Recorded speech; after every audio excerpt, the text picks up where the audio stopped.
الحمد لله رب العالمين والصلاة والسلام على سيد المرسلين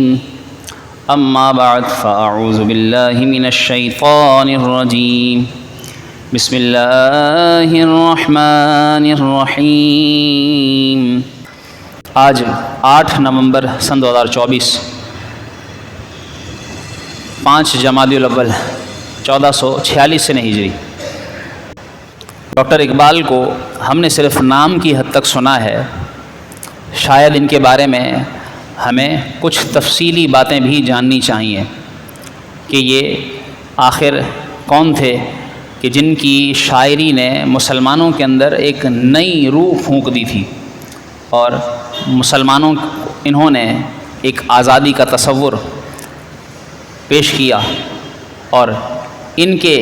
دیے ہوئے خیالات کو مسلمانوں نے پروان چڑھایا اور آخرکار ایک آزاد مملکت پاکستان کی صورت میں حاصل کیا۔ ڈاکٹر اقبال کے بارے میں آتا ہے، یہ 9 نومبر 1877 عیسوی 3 ذی القعدہ 1294 ہجری، یعنی آج سے 139 سال پہلے پیدا ہوئے۔ آپ کے بارے میں آتا ہے کہ آپ شیخ نور محمد، یعنی ان کے والد کا بھی کسی کو نام نہیں پتہ ہوگا، شیخ نور محمد کے گھر میں یہ پیدا ہوئے، اور جب یہ اسکول جانے لگے اس وقت سے ہی انتہائی ذہین و فطین تھے۔ کتابوں میں لکھا ہے کہ یہ 11 سال کی عمر کے تھے، اسکول گئے اور دیر سے پہنچے تو استاد نے دیر سے آنے کی وجہ پوچھی کہ دیر سے کیوں آئے ہو اقبال؟ تو انہوں نے برجستہ جواب دیا،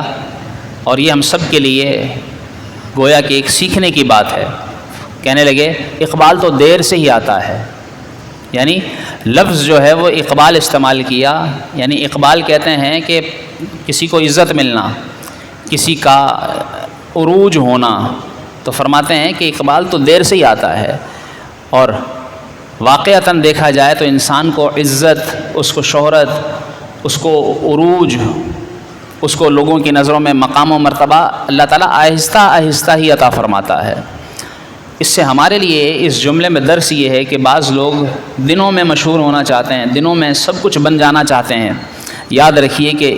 اللہ تعالیٰ کی مشیت یہ ہے کہ وہ ہر چیز اپنے ایک وقت پر عطا فرماتا ہے۔ جب کسی چیز کا وقت آ جاتا ہے تو اللہ تعالیٰ عطا فرما دیتا ہے۔ اسی طرح ہم لوگ دعاؤں میں بھی بعض اوقات جلدی چاہ رہے ہوتے ہیں کہ بس ہم دعا کریں اور فوراً دعا قبول ہو جائے۔ یاد رکھیے کہ یہ دعائیں بھی اللہ تعالیٰ کے ہاں ایک وقت کے لیے مقرر ہوتی ہیں کہ وہ کب قبول ہوں گی، اور جب اس کا وقت آتا ہے تو اللہ تعالیٰ وہ دعائیں قبول فرما لیتا ہے۔ اس لیے بندے کو جلدی نہیں کرنی چاہیے۔ ان کی سیرت سے ہمیں یہ سیکھنے کو ملتا ہے۔ آپ کے بارے میں آتا ہے کہ آپ نے یورپ سے، یعنی بیرون ملک جا کر وہاں سے PhD کی ڈگری حاصل کی، فلسفے میں آپ PhD ڈاکٹریٹ ہوئے، اور جب وہاں جا رہے تھے تب بھی آپ دہلی میں محبوب اولیاء رحمۃ اللہ تعالیٰ علیہ کے مزار پر حاضری دے کر تشریف لے کر گئے، اور جب واپس آئے تب بھی آپ دہلی آئے اور آپ نے ان کے مزار پر حاضری دی، اور پھر وہاں سے لاہور آئے۔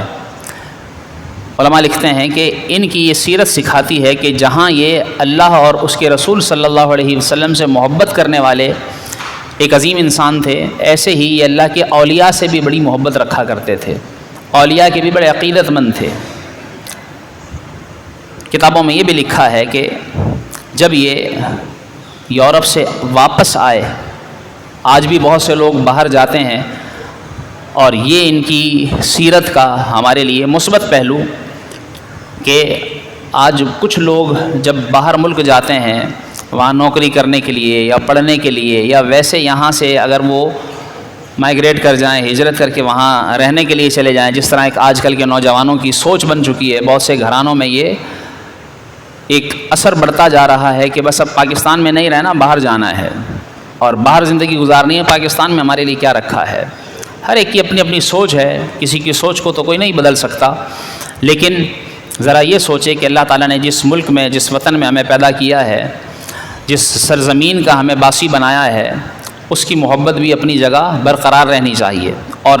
سب سے بڑھ کر ہم مسلمانوں کا ایک وطن یہ سمجھ لیجئے کہ ایک دین کے اعتبار سے کہ ہمارا جہاں مسلمان ہونے کے اعتبار سے ہمارے دین کو ترجیح دی جائے، فوقیت دی جائے، اسے حیثیت بخشی جائے، ہمیں اس جگہ اپنی زندگی گزارنی چاہیے۔ رسول اللہ صلی اللہ علیہ وسلم نے کیا ارشاد فرمایا؟ جب آپ صلی اللہ علیہ وسلم نے ارشاد فرمایا کہ تم جانتے ہو کہ مہاجر کون ہے، تو صحابہ کرام نے عرض کی یا رسول اللہ صلی اللہ علیہ وسلم جو ایک جگہ سے دوسری جگہ ہجرت کرے وہ مہاجر ہے۔ آپ نے فرمایا مہاجر وہ نہیں ہے، فرمایا اصل مہاجر یعنی ہجرت کرنے والا وہ ہے جو گناہ چھوڑ کر نیکی کی طرف آ جائے، وہ ہے اصل ترک کرنے والا، چھوڑنے والا۔ آج مسلمان اس جگہ کو چھوڑ کر جاتا ہے کہ اس جہاں پر اسے اپنے دین پر عمل کرنے میں آزادی حاصل ہے، ہر نیکی یہ اپنی مرضی سے کر سکتا ہے،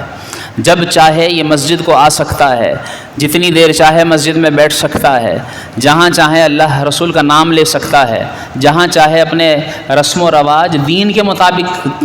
سر انجام دے سکتا ہے۔ لیکن آج کا مسلمان یہ سوچتا ہے کہ میں باہر جاؤں، وہاں کی زندگی گزاروں، اور وہاں جا کر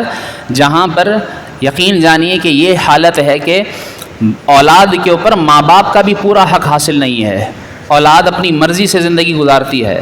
جب اولاد 18 سال کی ہو جائے وہاں پر اسے ماں باپ پوچھ نہیں سکتے تم اپنے گھر سے باہر کیوں تھے، دیر سے کیوں آئے، کسی کے ساتھ کیوں آئے، کسی کو ساتھ کیوں لائے، کسی کے ساتھ کیوں گئے۔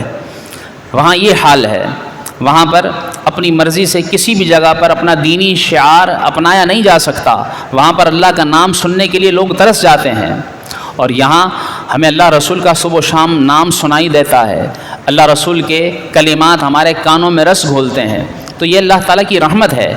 اور پھر بھی جو لوگ چھوڑ کر چلے جاتے ہیں اور پھر ان کا حال کیا ہوتا ہے کہ وہاں جا کر وہیں کے رنگ میں رنگ جاتے ہیں، ان کے لباس تبدیل ہو جاتے ہیں، ان کا رہن سہن کا طریقہ بدل جاتا ہے، اور بدل جانے سے مراد یہ نہیں کہ دینی تھا اور اچھا دیندار ہو جاتا، نہیں، بلکہ وہ کفار کے طور طریقے اپنانا شروع کر دیتا ہے، ان غیر مسلموں کے طرز پر زندگی گزارنا شروع کر دیتا ہے، اور اس کے بعد ایک وقت آتا ہے کہ چند سال گزار کر اگر وہی مسلمان جب کچھ عرصہ گزار کر اپنے ملک پاکستان واپس آئے یا ویسے اس کو کوئی دیکھے تو دیکھ کر پہچان نہیں پاتا کہ یہی وہی مسلمان ہے۔ لیکن ڈاکٹر اقبال کے بارے میں آتا ہے کہ یہ وہاں کی تعلیم حاصل کرنے کے بعد، اچھا عرصہ گزارنے کے بعد جب وہاں سے واپس آئے تو ان کی ظاہری حالت بھی سچے مسلمان جیسی تھی، اور ان کا عمل طرز بھی پورا اسلام کے طرز کے مطابق ڈھلا ہوا تھا۔ جب ان سے کسی نے پوچھا کہ آپ نے وہاں کا اثر نہیں لیا، تو آپ نے فرمایا میں وہاں کا اثر کیا لیتا، کیونکہ رسول اللہ صلی اللہ علیہ وآلہ وسلم کی تعلیمات یہ ہیں کہ خذ ما صفا دع ما قدر، فرمایا جو تجھے صاف کرے تو وہ تو اختیار کر لے، لیکن جو تجھے گندا کرے اس کو تو لینے کے بجائے اس کو اپنے پاس ہے بھی تو اسے چھوڑ دے تو۔ آج ہم دیکھیں کہ آج ہم دوسروں کی برائیاں تو جلدی سے اپنا لیتے ہیں، لیکن افسوس دوسروں کی اچھائیاں ہم حاصل کرنے کی کوشش نہیں کرتے۔ مسلمان کے لیے یہ تعلیم ہے کہ مسلمان اپنے طرز پر وہ رویہ اپنانے کی کوشش کرے، اپنے اوپر ایسا رنگ چڑھانے کی کوشش کرے کہ جس سے اس کا ظاہری جسمانی طور طریقہ، اس کا طرز عمل ایک سچے مسلمان جیسا دکھائی دے، اور اس کا باطن بھی اللہ اور اس کے رسول صلی اللہ علیہ وآلہ وسلم کی محبت سے نکھرا ہوا ہو۔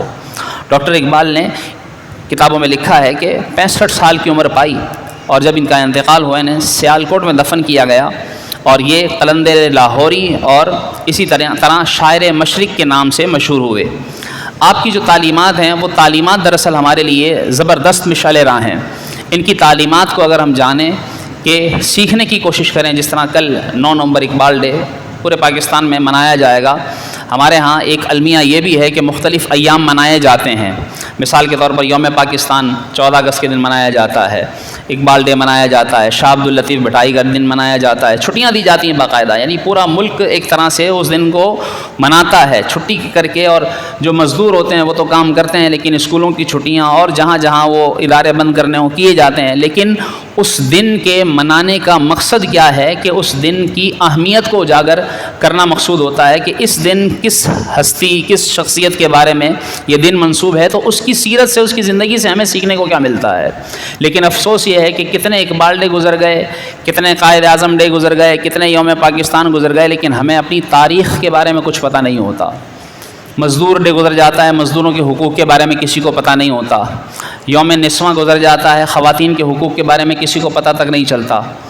بچوں کا مزدوری کا دن گزر جاتا ہے، کسی کو پتہ نہیں چلتا کہ بچوں کے حقوق کیا ہیں، فادر ڈے، مدر ڈے اور نہ جانے کون کون سے دن منائے جاتے ہیں، گزار دیے جاتے ہیں، چھٹیاں دی جاتی ہیں، لیکن المیہ یہ ہے کہ ہمیں بتایا سکھایا تک نہیں جاتا کہ اس دن میں ہوا کیا تھا۔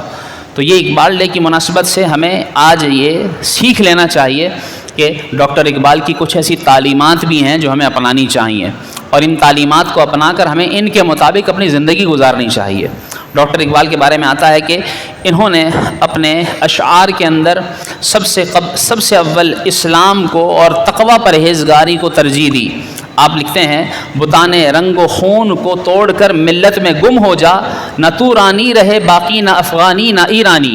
یعنی تو یہ تیرے اندر جو مختلف قوم، مختلف ملتوں کے جو تیرے اندر یہ خون کے طور پر گردش کر رہا ہے کہ میں ایرانی، میں افغانی، میں چودھری، میں آرائیں اور میں قریشی اور میں فلاں اور میں فلاں، یہ جو تیرے اندر تعصب بازی بھری پڑی ہے، جو تو لسانیت کے نام پر، قومیت کے نام پر تعصب پسندی کے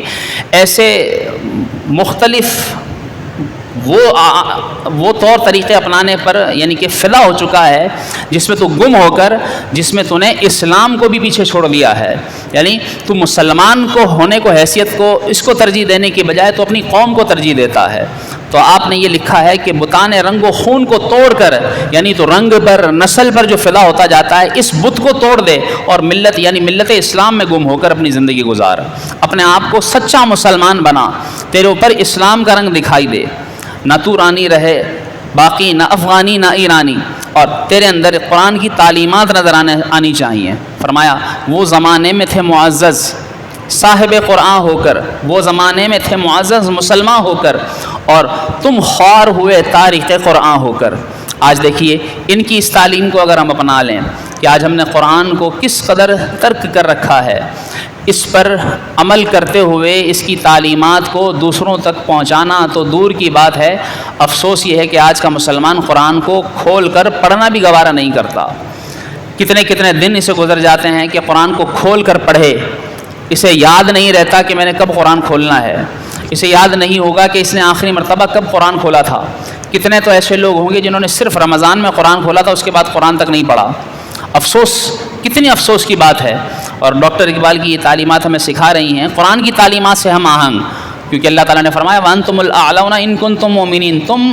زمانے پر چھا جاؤ گے اگر تم سچے مسلمان بن جاؤ گے۔ اور ہمارے اسلاف کے بارے میں آپ نے اشارہ دیا کہ وہ معزز تھے مسلمان زمانے میں مسلمان ہو کر، کہ جتنے ہمارے اسلاف تھے دیکھیے ان کی کتنی عزتیں تھیں، اللہ تعالیٰ نے ان کا کتنا رعب و دبدبہ بیٹھایا تھا، اللہ نے انہیں کتنا مقام و مرتبہ عطا فرمایا تھا، کیوں کہ وہ سچے مسلمان تھے۔ اور آج تم خوار ہوئے زندگی کے اندر، جس کی وجہ کیا ہے؟ فرمایا تم خوار ہوئے ہو تاریخ قرآن ہو کر، کہ تم نے قرآن کو چھوڑ دیا ہے، قرآن کو تم نے ترک کر دیا ہے، اس وجہ سے تم خوار ہو رہے ہو۔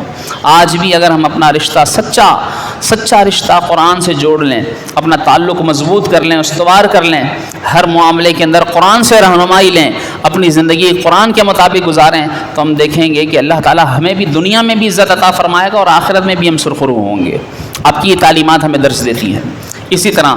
آپ کی ایک تعلیمات میں سے ایک یہ تعلیم بھی ہے، کہتے ہیں کہ مسلمان کو خوددار ہونا چاہیے۔ آج مسلمان خودداری سے محروم ہو چکا ہے، جس کے آگے دیکھو جھک جاتا ہے، چند پیسوں کی خاطر اپنا ایمان بیچ دیتا ہے، چند پیسوں کی لالچ میں بے ایمانی پر اتر آتا ہے، ملاوٹ کر دیتا ہے، جھوٹ بول دیتا ہے، جھوٹی قسم کھا جاتا ہے، مال میں رد و بدل کر دیتا ہے،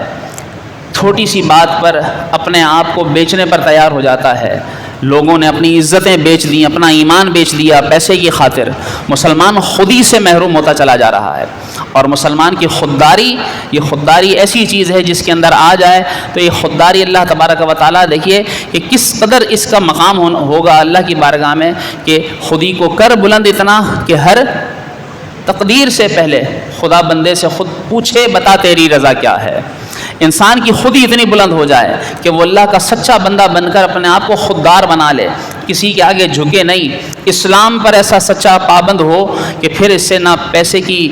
چکا چوند چمک اس کی آنکھوں کو خیرہ کر کے اس کو برباد کر سکے، نہ اس کا ایمان خراب کر سکے، نہ اس کے اندر ذرا سا جھول آئے، نہ یہ رسول اللہ صلی اللہ علیہ وآلہ وسلم کی عزت و ناموس کے اعتبار سے کسی جگہ کوئی سودا کرے، نہ اپنے ایمان کا سودا کرے، نہ اپنے دین کا سودا کرے، نہ اپنی عبادات کا سودا کرے، نہ اپنی تعلیمات کا سودا کرے، نہ اپنی عزتیں بیچے، نہ اپنے ایمان کو سر عام بیچے، بلکہ خودداری کی زندگی گزارے۔ اور خودداری کی زندگی کے متعلق آپ فرماتے ہیں 1000 چشمے تیرے سنگ راہ سے پھوٹے ہیں۔ اگر تو راستے میں دین کی راہ میں چل رہا ہے اور تیری راہ میں اگر کوئی پتھر آتا ہے اور اس پتھر کے اوپر تیری خودی کی ضرب پڑے گی، تو فرماتے ہیں کہ جس طرح موسیٰ علیہ السلام نے ایک پتھر کے اوپر اپنا عصا مارا تھا اور اس سے 12 چشمے پھوٹے تھے، وہ تو 12 چشمے تھے، لیکن تو اللہ کے راستے میں نکلے گا اور تجھے خودی کی ضرب آتی ہوگی مارنا، تو پھر یاد رکھ تیرا حال یہ ہوگا کہ 1000 چشمے تیرے سنگ راہ سے پھوٹیں گے۔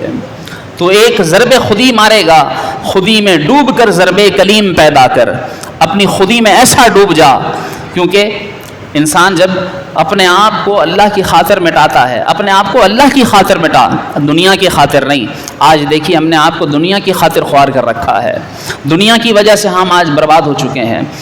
دن رات صبح و شام دنیا دنیا دنیا کے پیچھے ہی بھاگے چلے جا رہے ہیں، اپنے آپ کو خود ہی تک کو قربان برباد کر دیا ہے۔ اور اس کا انجام کیا، اس کا نتیجہ کیا، اس کا آخر کار ہمیں حصول کیا ہوا؟ کچھ بھی نہیں۔ صبح و شام کی پریشانی، محنت، مشقت کے بعد آخر کار پھر وہی ذلت اور رسوائی۔ کیوں؟ کیونکہ ہم خود ہی سے عاری ہو چکے ہیں۔ تو اس لیے ڈاکٹر اقبال نے یہ خوب کہا ہے کہ مسلمان اپنے آپ کو خوددار رکھے، صرف اللہ کے آگے جھکے اور کسی کے آگے نہیں، اپنے ایمان کی حفاظت کرے، اپنے ایمان کو کبھی نہ بیچے، کبھی بھی ایمان کا سودا نہ کرے، اپنے دین کی تعلیمات میں کبھی بھی جھول نہ دکھائے، بلکہ خودداری کے ساتھ زندگی گزارے، کسی کے آگے چند ٹکوں کی خاطر، چند پیسوں کی خاطر اپنا ایمان نہ بیچے۔ اور یہ خوبصورت اشعار آپ نے اسی لیے تحریر فرمائے کہ 1000 چشمے تیرے سنگ راہ سے پھوٹیں، خودی میں ڈوب کر ضرب کلیم پیدا کر۔ ضرب کلیم تیرے اندر آ گئی خودی کی، تو پھر دیکھا گا اللہ تعالیٰ تیری خاطر راستے میں کتنے سارے چشمے تیری خاطر ایسے چشمے نکالے گا کہ جن کے ذریعے تو سیراب بھی ہوگا، تیرا دین بھی محفوظ رہے گا، تیری آخرت بھی انشاءاللہ اللہ کی رحمت سے اللہ کی بارگاہ میں ایسی محفوظ ہو جائے گی کہ اس آخرت میں تو جنت کے اندر دکھائی دے گا۔ اسی طرح ڈاکٹر اقبال کی تعلیمات میں سے ایک تعلیم یہ بھی ملتی ہے کہ آپ نے حضور صلی اللہ علیہ وآلہ وسلم کا عشق سکھایا ہے، حضور علیہ الصلوۃ والسلام کی محبت سکھائی ہے۔ نگاہ عشق و مستی میں وہی اول، وہی آخر، وہی قرآن، وہی فرقان، وہی یاسین، وہی طٰہٰ، یہ آپ کے اشعار ہیں۔ عشق او سرمایہ جمعیت است، ہم چو خوں اندر عروق ملت است، کہتے ہیں کہ حضور کی محبت، حضور کا عشق، میرے اندر سارا سرمایہ دراصل حضور کی محبت ہی تو ہے۔ حضور کی محبت میرے اندر ایسے دوڑ رہی ہے کہ جیسے میرے اندر خون گردش کر رہا ہوتا ہے۔ تو فرماتے ہیں عشق در جان و نسب در پیکر است، کہتے ہیں کہ عشق تو میری جان کے اندر ہے، جبکہ جو نسب ہے، جو خاندانی معاملہ ہے، وہ جسم کے اندر ہوتا ہے، لیکن عشق میرے اندر راسخ ہو چکا ہے۔ رشتہ عشق از نسب محکم ترست، کہتے ہیں کہ نسب کا رشتہ جو جسمانی رشتہ ہوتا ہے، کہتے ہیں وہ تو ٹوٹ سکتا ہے، لیکن جو عشق کا رشتہ ہے، حضور سے محبت کا رشتہ ہے، وہ مجھ سے نہیں ٹوٹ سکتا۔ میرے نزدیک حضور کی محبت زیادہ اہم ہے، جسمانی رشتوں سے زیادہ حضور کا عشق میرے نزدیک اہم تر ہے۔ یہ آپ نے تعلیمات دی ہیں۔ اور پھر جب آپ یورپ سے واپس پڑھ کر آئے تھے، آپ نے یورپ کی جو سازشیں بے نقاب کی تھیں وہ آپ نے اپنے اشعار میں سکھائی ہیں اور بتائی ہیں، اور مسلمانوں کو یہ بتایا ہے کہ تمہیں بجائے غیروں کے طرز پر زندگی گزارنے کے، بجائے ان کے پیچھے چلنے کے، تمہیں اپنے رہن سہن کو اپنانا چاہیے۔ مجھے بتائیے کہ کیا مسلمانوں کے نزدیک کس معاملے میں قرآن کی رہنمائی موجود نہیں ہے؟ مسلمان جب اپنے کاروباری معاملات دیکھیں تو اللہ کے رسول صلی اللہ علیہ وآلہ وسلم نے پورا اسوہ حیات کاروباری اعتبار سے اپنی زندگی کا بیان فرمایا ہے، ہر اعتبار سے آپ صلی اللہ علیہ وآلہ وسلم نے بیان فرمایا ہے۔ لیکن آج دیکھیے کہ ہم مسلمان آج کاروباری اعتبار سے بھی غیروں کے طور طریقے اپنا رہے ہیں، یعنی کس طریقے سے وہ کس طریقے سے اپنے معاملات سر انجام دیتے ہیں، اور اس میں ہم اپنے حلال حرام کے معاملات کو کسی بھی طرح کی ترجیح دیے بغیر ہم بس یہ دیکھتے ہیں کہ اس میں ہمیں پیسہ ملنا چاہیے، اس میں ہمیں آمدنی ہونی چاہیے، اس میں ہمارا فائدہ ہونا چاہیے، بس اس طریقے کو اختیار کر لیتے ہیں، اس میں ہم شرعی معاملات تک کو نہیں دیکھتے۔ اسی طریقے سے شادی بیاہ کے معاملات دیکھ لیجئے کہ خاص طور پر شادی بیاہ کے اعتبار سے ہماری مکمل اسلامی تعلیمات موجود ہیں، اور ہم اپنی شادی بیاہ کے حال اٹھا کر دیکھیں کہ جہاں سے ابتدا ہوتی ہے وہاں سے لے کر اور انتہا آخر تک سراسر اسراف اور کتنے حرام کاموں کا مجموعہ ہمارے گھروں کی شادیاں بن چکی ہیں۔ ایک عام مثال لے لیجئے، رات ہی کہ اس قدر کسی جگہ آپ ہی کے محلے میں کسی جگہ شادی تھی، فائرنگ، اتنی فائرنگ کی گئی بے بہا، اتنے پٹاخے بجائے گئے، آتش بازی جلائی گئی۔ ذرا خود سوچئے تو صحیح کہ یہ میرے خیال سے کم از کم 50,000 روپے کی تقریباً یہ آتش بازی کر دی گئی ہوگی۔ وہ 50,000 روپے اگر ان کو کہہ دیا جاتا کہ مسجد میں دے دو، کبھی بھی نہیں دیتے، کسی غریب کو دے دو، کسی غریب کو کبھی بھی نہیں دیتے، اور اتنا شور برپا، اس قدر لوگوں کو تکلیف، اور اس کا فائدہ کیا؟ وہ آگ جلا دی، ختم ہو گیا، اس کا کوئی فائدہ نہیں ہوا۔ اتنا پیسہ ہم لوگ شادیوں میں برباد کر دیتے ہیں، پھر لوگ کہتے ہیں کہ غربت بہت ہے، تنگی بہت ہے۔ اسی طریقے سے اور نہ جانے کون کون سی ناجائز رسمیں، کون کون سے ناجائز ایسے کام جو شادی بیاہ کے موقع پر کیے جاتے ہیں، اور وہ سارا طرز کس کا ہے؟ یہ غیروں کا ہے، یہ یورپ، یہ غیر مسلم، یہ ان انگریزوں کے بنائے ہوئے طریقے کہ جن کے اوپر آج کا مسلمان چل پڑا ہے۔ لیکن ڈاکٹر اقبال لکھتے ہیں کہ مسلمان کا طرز کیا ہونا چاہیے؟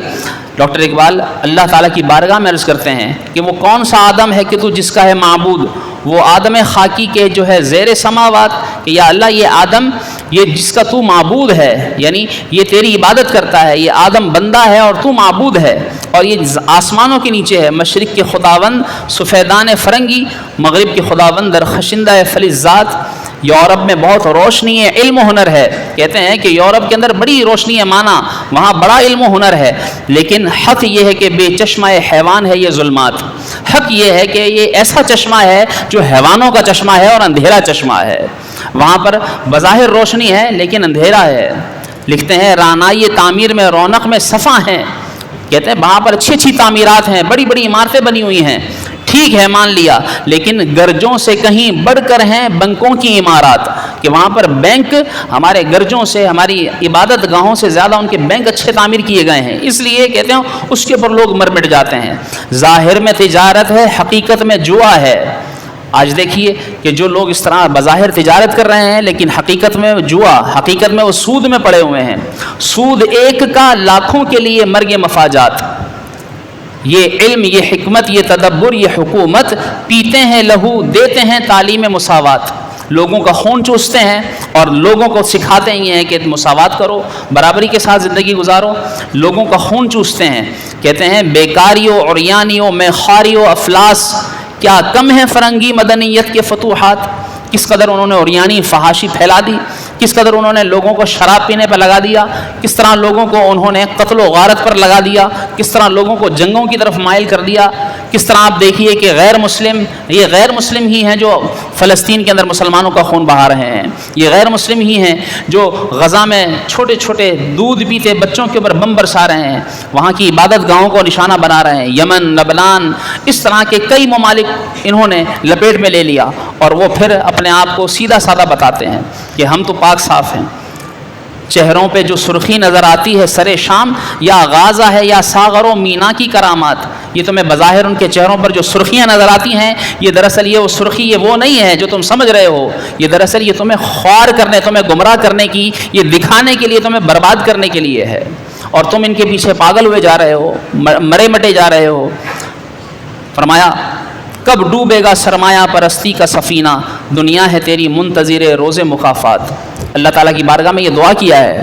کہ ہمیں اللہ تعالیٰ ان کے اس مکافات عمل کا نتیجہ دکھائے، لیکن مسلمان کو بھی تو سوچنا چاہیے۔ جب ڈاکٹر اقبال کی تعلیمات ہم بلا دیں گے، نہ ہمارے مدارس میں ان چیزوں کی طرف توجہ دلائی جائے، اور ہمارے اسکولز، کالجز، یونیورسٹیز کا حال تو پھر ہم سب کے سامنے ہے، وہاں تو زیادہ بے حیائی سکھائی جا رہی ہے بجائے ان کو ان تعلیمات سے روشناس کرانے کے۔ تو الغرض یہ پیغام دینا مقصود ہے آج کے دن کہ جس طرح ہم مختلف ڈے، یعنی جس طرح کل اقبال ڈے منائیں گے، تو یہ ڈے منانے سے ہمیں فائدہ یہ ہونا چاہیے کہ ہم ان کی تعلیمات پر عمل کریں، جو ان کی سکھائی ہوئی باتیں ہیں ہم ان کو سیکھیں اور ان پر عمل کریں، اپنے بچوں کو بتائیں، تاکہ تاکہ ہمیں ان کے طور طریقے اپنانے کے بعد صحیح طور پر معلوم ہو کہ اسلام کیا ہے، اسلام کی تعلیمات کیا ہیں، اس کے مطابق زندگی گزاریں تو ہماری زندگیوں میں بھی سکون آئے۔ اللہ تعالی ہم سب کو عمل کرنے کی توفیق عطا فرمائے، آمین بجاہ نبی الامین۔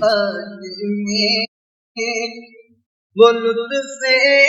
زندگی پایا نہیں کرتے یادیں، مصطفیٰ سے دل کو بہلایا نہیں کرتے